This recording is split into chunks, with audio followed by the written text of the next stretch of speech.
I first moved to Delhi in 1989, clasping a newly published book called Passionate Quest.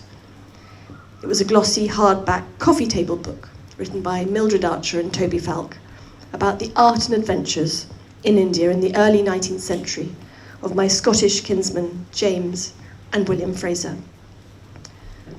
James Bailey Fraser was a great landscape artist, and during the early years of the 19th century, he painted a wonderful and hugely popular series of engravings and lithographs of the Himalayas, like this one, and cityscapes of Calcutta, which are now found in every club and hotel across India. His brother William was the British ambassador in Delhi, or rather the representative of the East India Company, as India was then ruled for a for-profit corporation. And this is a painting of him when he arrived in Calcutta. This was during the period of the White Mughals, when some East India Company employees living in India had assimilated themselves into Indian culture, learning the languages, dressing in local costume, eating local food, and marrying Indian wives. And here you can see William having arrived in Calcutta with still his Scottish beret on top, but from the sort of moustache down, he's got a slightly more relaxed, sort of blending with the environment look. William Fraser was one of the most flamboyant of the White Mughals, but with perhaps the most interesting aspect of this, to my mind, being the extraordinary watercolours which James asked William to commission from Delhi artists. Like this painting, called Six Recruits. The man dressed in yellow on the left is wearing the uniform for the regiment called Skinner's Horse, set up by Fraser and his best friend, Colonel James Skinner.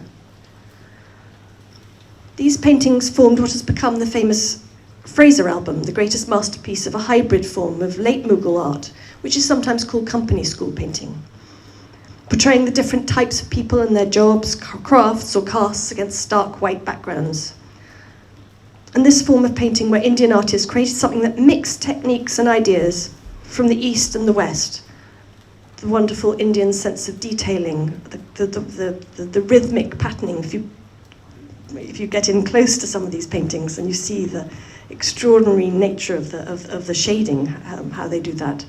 And then the Western sort of idea of rather like botanical watercolours against these stark white backgrounds.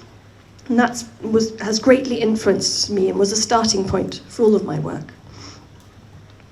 And so I set about painting people I met on my travels, inspired by the depictions in the Fraser album. And this is a group I encountered on the highway in Haryana, actually very close to where Colonel Skinner had his house. Okay. And this is Safdarjung's tomb. I used watercolour, then a new medium for me, and I also painted architectural elevations, wanting to continue where my forebear had left off. As James Bailey Fraser wrote in his diaries, that he painted all these cityscapes of Calcutta, and when he reached Delhi, he wanted to do the same in Delhi, but he never actually got around to doing it, and so I thought, well, this is an opportunity, this is where I can start. And as I led a very itinerant life, watercolour seemed to suit the Indian climate perfectly. It was easy to transport, could reflect the miasmic hazes of heat and dust with its diaphanous nature. And I enjoyed the game of how quickly pools of colour dry and bleed into each other, depending on the heat of the day. And this is another one of the entrance to the Safdarjung's tomb. And here again, you can see I was just thrilled with the dazzling colours and shapes of the architecture around me. Each morning I would get up early and go out and find a place to sit on street corners, in parks, and sometimes sitting in my very patient taxi and sketch. Painting as a solo woman in India had its challenges, and often I would get far too much unwanted attention, and so I learned to get my taxi driver to act as a guard to fend curiosity off. And then I saw the miniature paintings in the National Museum in Delhi. I was thrilled by the gem-like colours, the detailed brushwork, the iterative patterning and the burnished surfaces. But I was also attracted to the confidence of the iconography, the symbolism and the meanings behind the use of colour, shape and the infinitely fine line. And so I started creating my own miniature paintings in watercolour. And this is called Delhi Panorama. using the architecture I had sketched stretching from St James's Church, built by St James Skinner, by Skinner, in the old city. And it's a panorama of all the kind of main places that I'd painted in Delhi, the Qutub Minar, the Rashtrapati Bhavan, India Gate, Humayun's tomb, and so on. And then ending with Gurgaon, and it's got all the gods throwing down blessings of flowers from above, sort of starting with Jesus, the Kaaba, Guru Nanak, Buddha, Shiva, Vishnu, and then Lakshmi over Gurgaon. My final painting, where I was aiming for the intensity of colour seen in Indian miniatures, was this one. It's called Singing the Fud, where I used multiple washes of colour to try and get that intensity. And this was a performance of the Fud, which is a rural Rajasthani mobile temple, a religious scroll painting depicting the epic story of Papuji, a 14th century folk deity, which is used as a backdrop, an aid memoir for the performers, the Bopi and Bopa, who sing the deity's story.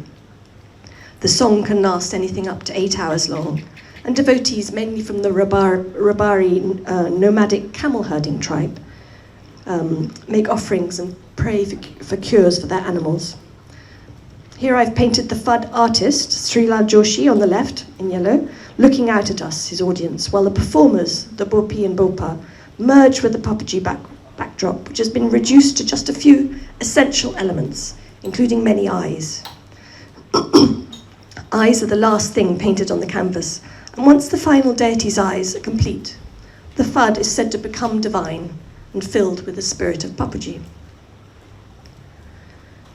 In 2004, this painting is called Diwali. In 2004, and returning to live in India with my family in tow, I was determined to actually master the traditional techniques, and so I apprenticed myself to a miniature painting workshop in Jaipur.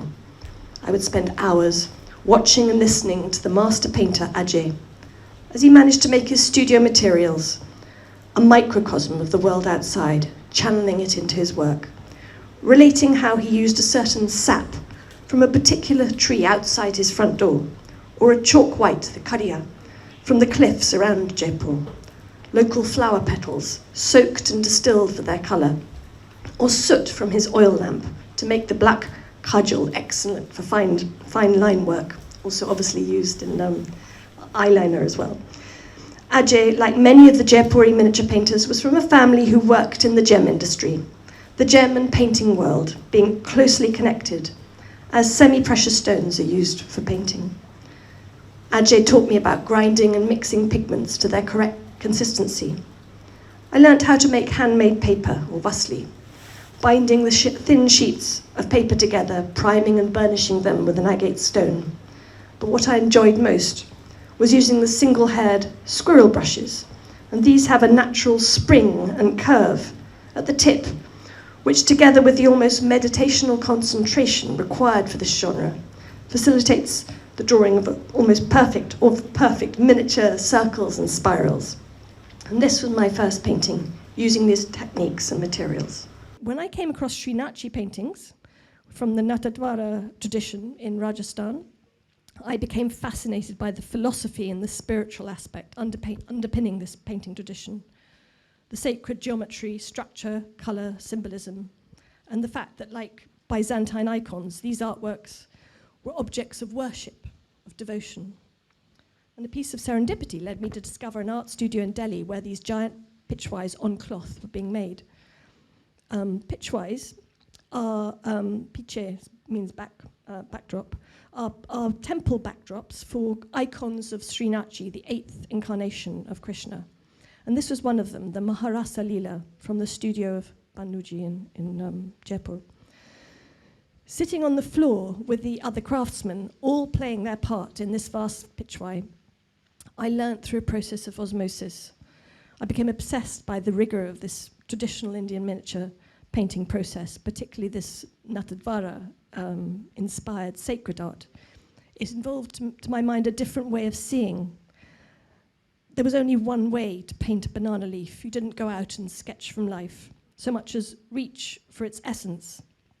It was an internal form of perception rather than an external one, about knowing and seeing rather than the more possibly Western gaze of measuring, estimating, looking. And so I would sit beside these studio craftsmen painting my own Natadvara-inspired artwork like this one, where I have depicted Srinathji, just his face, in a sacred space surrounded by dancing peacocks, which is one of the visual tropes associated with the god, although, yeah, I've done it in my own particular way. I was fascinated to learn the language and the visual vocabulary of this sacred form of painting. Pitchwise and miniature painting share the same techniques and have the same studio practice. So initially I continued painting on a miniature scale, miniature being like this, as opposed to like this. But after a few years, I too started painting on a pitchwise scale in feet rather than in inches. Pitchwise are bound by strict iconographic rules with sacred geometry and proportion integral to the whole.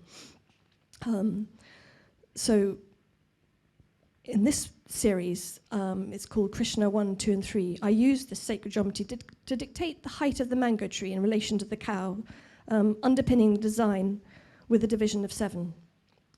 7 being a number replete with sacred associations, as there are 7 images of the path of grace or of Krishna in the Pushti Marg. And here I've done, in a way, 3 sacred seasons, the same image, but showing the natural colours and then into the sacred colour of gold, and then ending up with the 2 different blues of Srinathji, of Krishna as painted with Srinathji as this dark indigo blue, but when you see him depicted as a young man, it's this much lighter colour, so I've done the 2 together.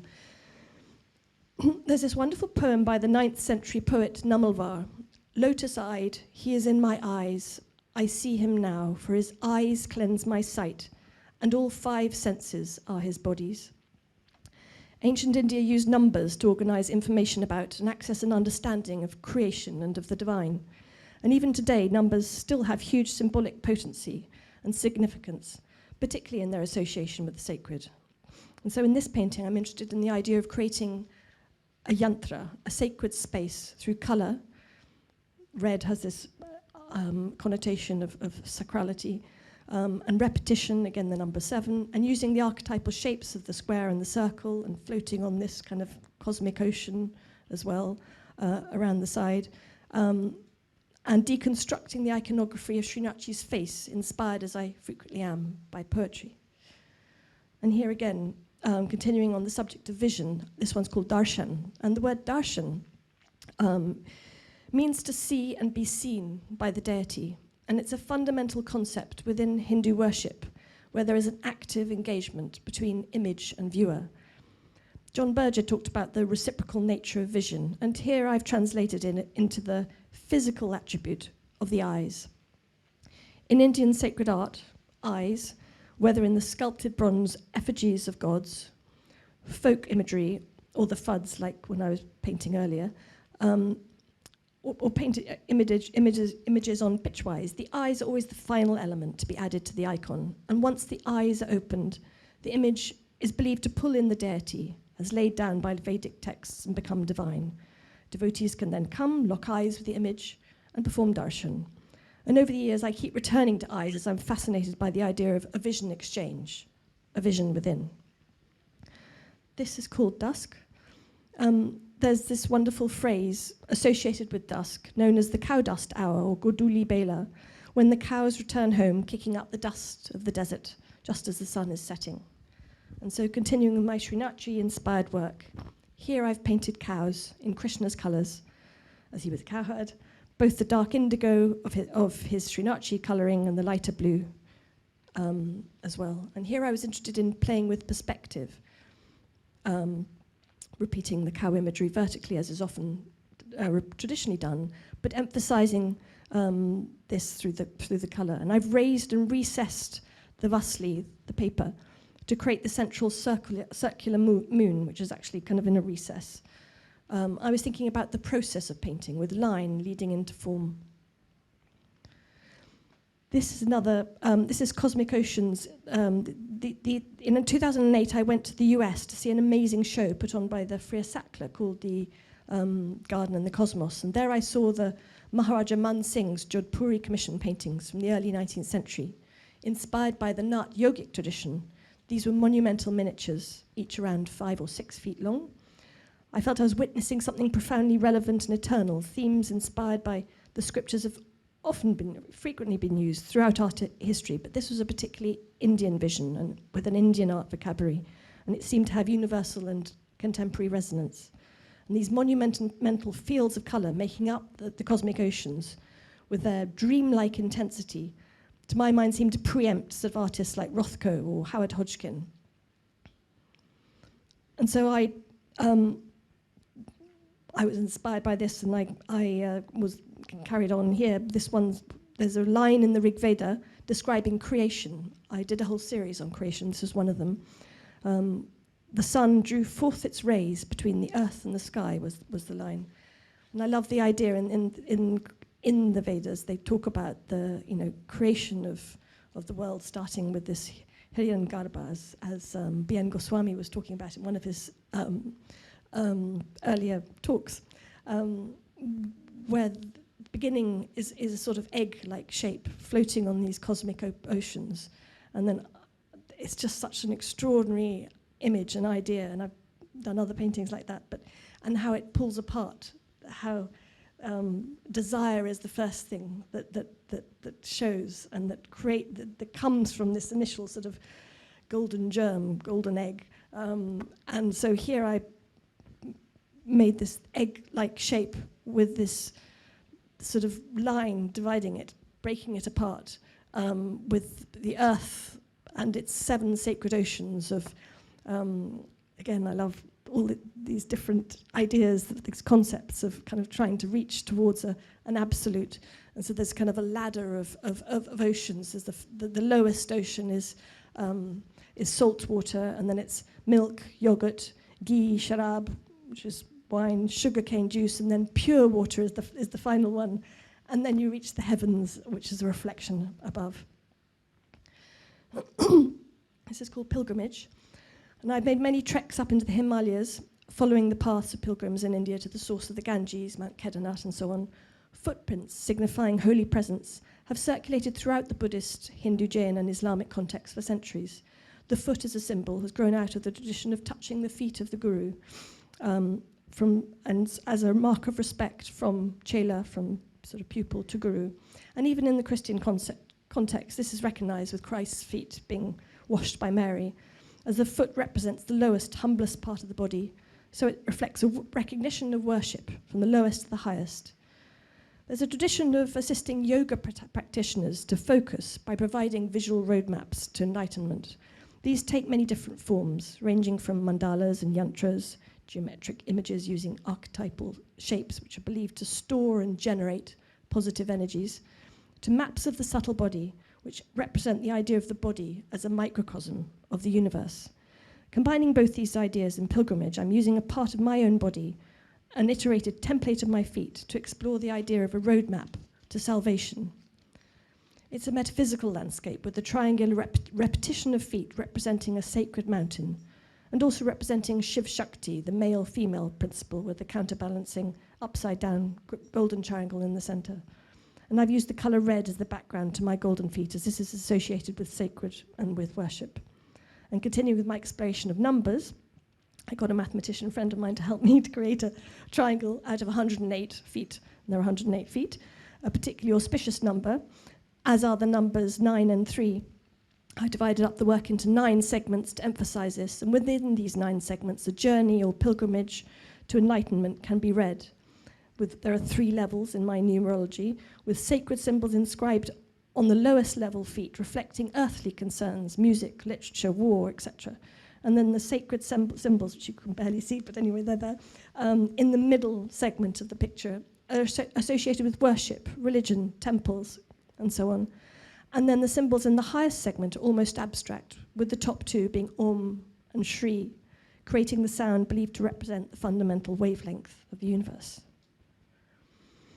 This is called Jambudvipa, a map for lost souls, Over the last few years, the news has been dominated by migration, with people all over the world moving from one continent to another to escape war, religious intolerance, famine, climate change, in search of peace and better lives. And the news is full of tragedy of migrations where too many are moving too fast, and the world, its people and its landscape can't cope. As John Berger wrote, to emigrate is always to dismantle the centre of the world, and so to move into a lost, disorientated one of fragments. And perhaps it was particularly the idea of the hostile landscape, or rather seascape, the Mediterranean Sea engulfing endless migrant boats, that above all struck me and influenced me to create this work. In Jain and Buddhist and Hindu cosmology, Jambudvipa, Rose Apple Tree Island, is the island or continent of the terrestrial world where ordinary human beings live, surrounded by the Lavana Samudra, or salty ocean, whose swirling movement is regulated by the four tides from the four directions, traditionally depicted as four pots. Jambudvipa is the only place where one can achieve enlightenment, and as such provides an opportunity for salvation, for peace and relief. So I've created a sort of cosmological map as a form of abstract yantra, where the central golden bindu, where I've slightly raised it with more and more gold in the central bit, is Jambudvipa, and is the focal point surrounded by this frothing, fragmenting, iterating waves.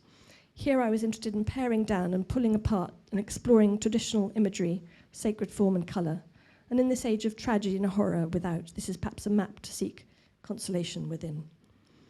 This is called Himalaya. Here I was interested by the Ukrainian 20th century pioneer of abstract art, Kazimir Malevich.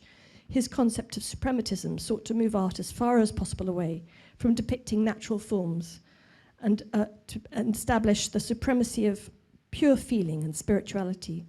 But where Malevich condensed his vision to plain colour fields, famously his black and white squares, I'm interested in relating this archetypal imagery back to India. Here the square is related to the tantric concept earth within the five elements. There's actually behind the sort of shifted square, there's actually a raised square, which you can't see unless you get up close to the painting, but there's a sort of raised square, and then I've shifted it to the right.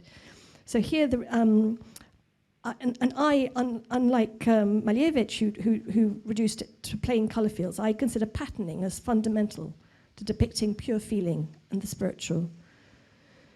In this painting, I wish to explore the feeling of being up in the mountains. The Himalayas have many ancient pilgrimage ways, and I've journeyed up a few of them, where the gods, in particular Lord Shiva, are said to reside. And so here I was using Shiva's trees are so closely associated with the gods, and the banyan tree is one particularly has associations with Shiva. So this, the central square is of an iterated banyan tree, how it's traditionally portrayed, the leaves of the banyan tree, and I've reduced the iconography of the landscape. So the background, the zigzags are actually, I've done a small part of it where you're looking at the traditional vocabulary that would be used for painting mountains, and so I've just given a sort of a brief little example of it, trying to reach for an essence and convey the feeling of distance and vertigo within this sacred context. Traditional Indian painting is dominated by images of human interaction, whether of gods, of rulers, of holy men, or just ordinary folk.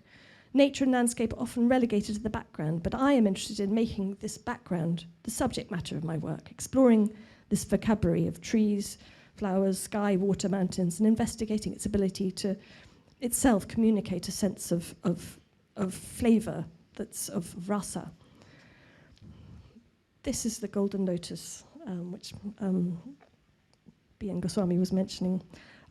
This is the lotus changed the way I painted and then changed my iconography. And from here on, I started, in a way, looking inwards, and yoga became my subject matter. I practiced yoga in Delhi with a Nath disciple steeped in the tantric tradition from which the Jodhpuri paintings I showed earlier emerged, where the lotus plays a key part in a personal, practiced fashion. With yoga's current global popularity as a fitness regime and a means towards a perfect body, it's easy to forget its ancient historical roots here in India, which reveal yoga to have a far more wide-ranging spiritual and philosophical practice and meaning. The word yoga comes from the Sanskrit term meaning union, and is etymologically linked to the English word yoke. It's about connecting the mind, body, and soul and harnessing the senses in ever-flowing movement towards liberation or the absolute. One of the pathways to achieving this is meditation and visualization, using images from the landscape, and particularly lotuses, and linking them with the metaphysical. And this is partly to shut out everyday thoughts and emotions, but also as an aid in themselves to propelling one's inner focus forwards and upwards. This results in a clarity and peace far removed from distractions and stresses of the everyday world. And so I've chosen to emphasize the sacred ritual aspect of this practice by using gold leaf, also to represent the golden heart chakra, the malachite circle, which is crushed malachite, one of the lovely colors I adore using, while evidently connected to the physical idea of a lotus leaf, has metaphysical connotations, as halos for emperors and maharajas are frequently depicted this color. And also, obviously, the archetypal shape of the circle within the square has associations with heaven on earth. This is called awakening, and since Mesolithic era, handprints have been made on cliff walls and in caves, like signatures suggesting emerging consciousness.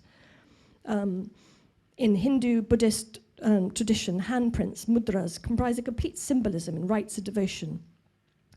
And then there's also the handprints, the red handprints you see on the walls of the Jodhpur fort of the women before they commit sati, almost as a sort of a farewell. Look, here I was. That greatly struck me, and I just thought I would use my own handprint and explore life-affirming spiritual associations using the lotus within. And I've used my hands and feet in many paintings as part of the body that have parts of the body that are both devotional, practical, and iconic resonance. Along with eyes, they can be used as tools along spiritual paths for transformation. And in this instance, the changing lotus chakras within the hand provide a roadmap to focus on within this state of consciousness, a sort of form of awakening. So here I was very interested in Bridget Riley and op art, and rather like Kazimir Malevich, she reduces, again, her shapes are very much archetypal shapes of the square, the circle, the oval.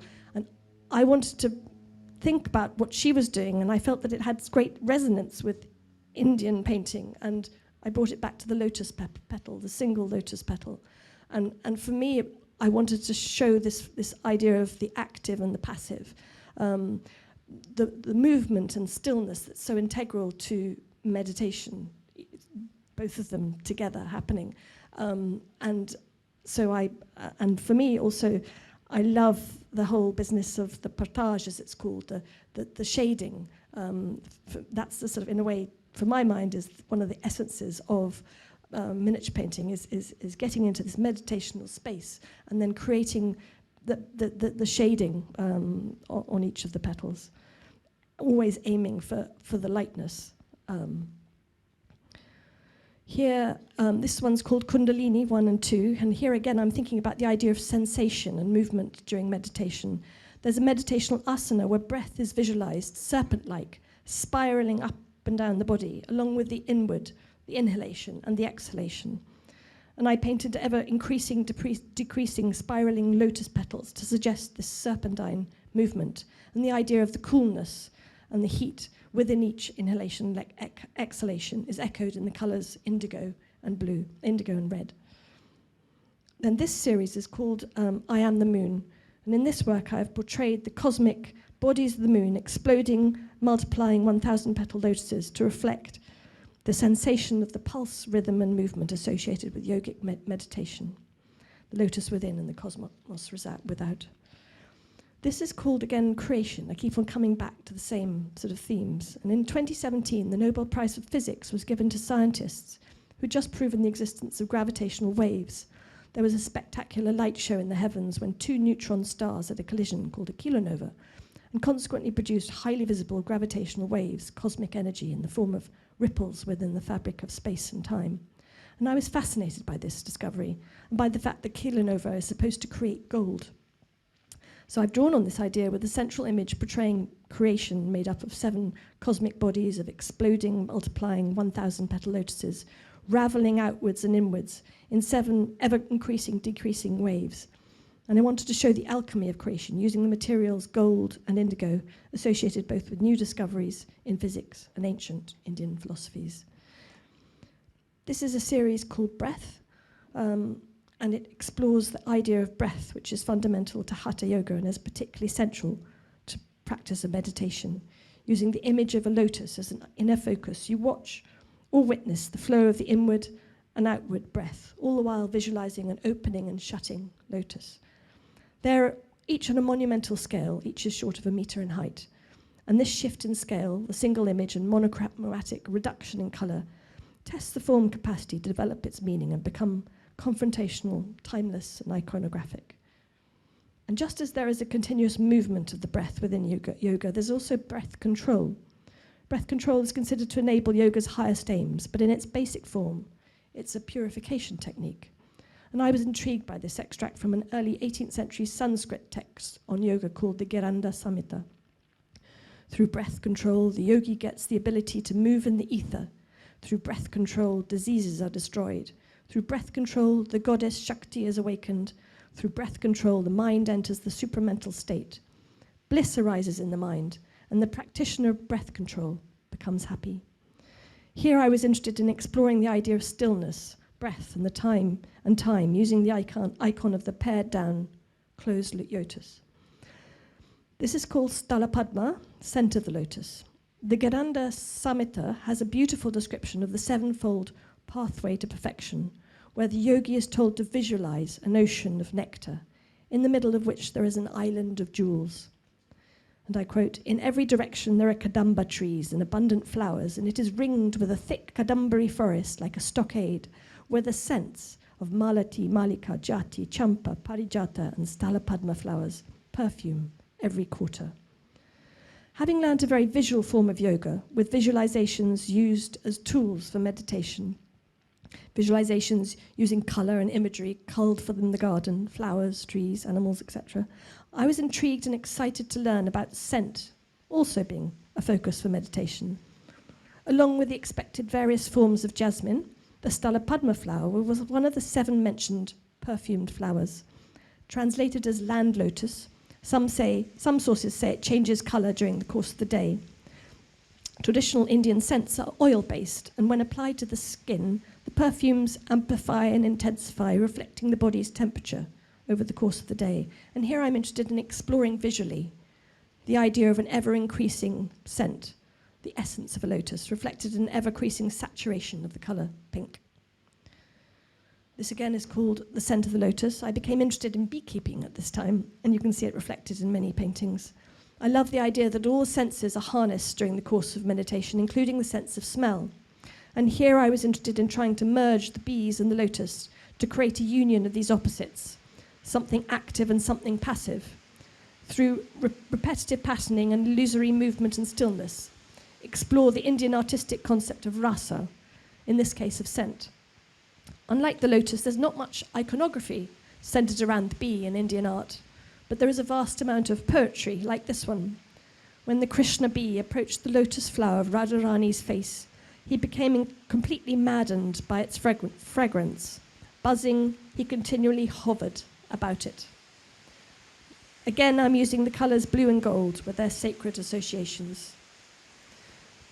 This one's called Brahmri. This triptych of paintings is again about the senses in meditation. This time, instead of the idea of the sense of smell, here it's a sense of sound that I was interested in. And again, an extract from the Giranda Samhita talks about a yogic asana where you shut out your senses, your eyes, ears, and partially your nose. Slowly draw in air and perform Brahmari Kumbhaka. Exhale it very slowly, and then the sound of a bee will arise. On hearing the sound of a bee from within, lead the mind there. Samadhi will occur, together with the bliss arising from the realization, I am that. The sound of bees buzzing comes from, obviously, the vibration of their wings in flight.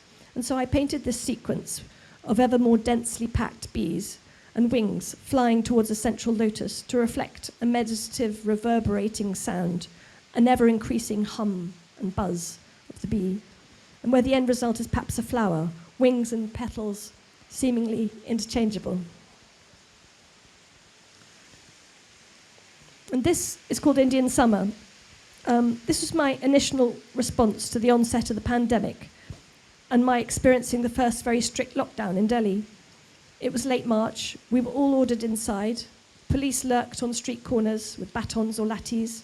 The news was full of fear and anxiety. I think everyone all around the world craved the outside at this time, longed for green, which is in plenty here. But in Delhi, mango season was around the corner and they couldn't lock down mango season.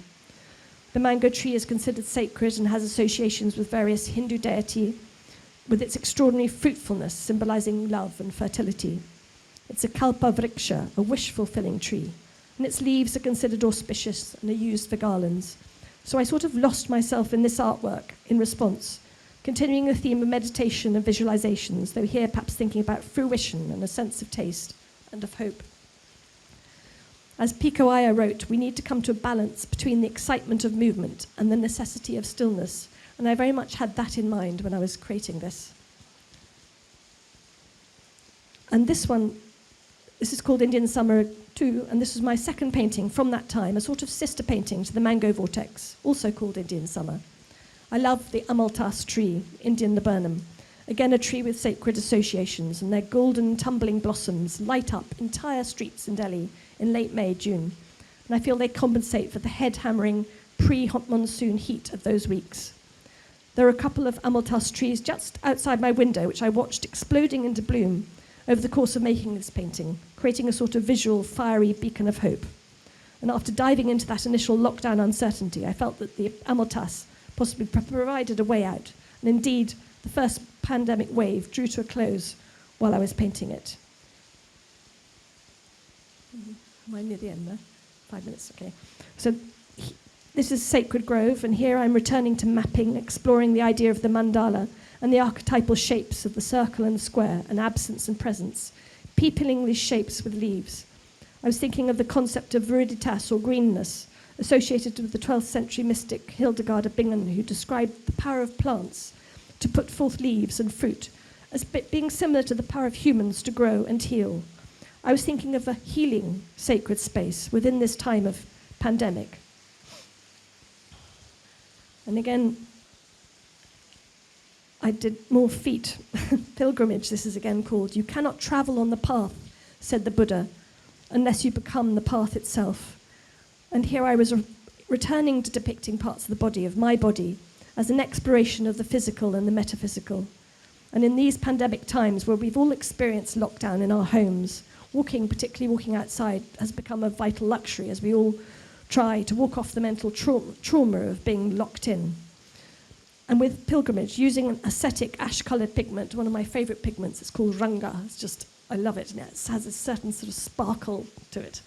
And gold leaf, and my feet again as a template. I was aiming to reflect the idea of a combined inner and outer journey, the physical with the metaphysical, overlapping the iterated Lotus chakra imagery, as if on a path of petals.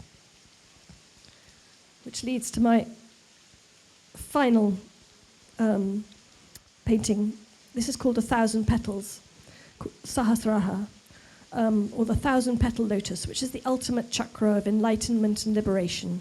And using imagery of the lotus in its full as well as fragmented petal form, I was thinking about endlessness, of infinity, of possibility, and hence the continuing flanking panels, the iterating fractal patterns, the expansion or contraction of the movement where every repeated petal shifts in size and direction, and the simple colours of white and red, which hold oppositional gender resonance of the male and female in tantric art. There's a wonderful 3rd century Buddhist text which describes yoga as the painting of pictures by the mind using the brush of meditation. And I quote, "The actions of the mind, like a painter, paints images in the sphere of immateriality." And so here I am, taking that idea into the physical realm of painting, grappling with depicting immateriality on paper, inspired by an ever-deepening engagement with the country I've now spent over half my life in, India, with its extraordinary artistic, philosophical, poetic, and spiritual traditions. And in an ever-accelerating world, hell-bent on accentuating our differences, I feel this slow art form of painting and my subject matter, probing a journey within, is a wonderful antidote, emphasising as it does the importance of slowing down, connecting, and being present in the moment. Thank you.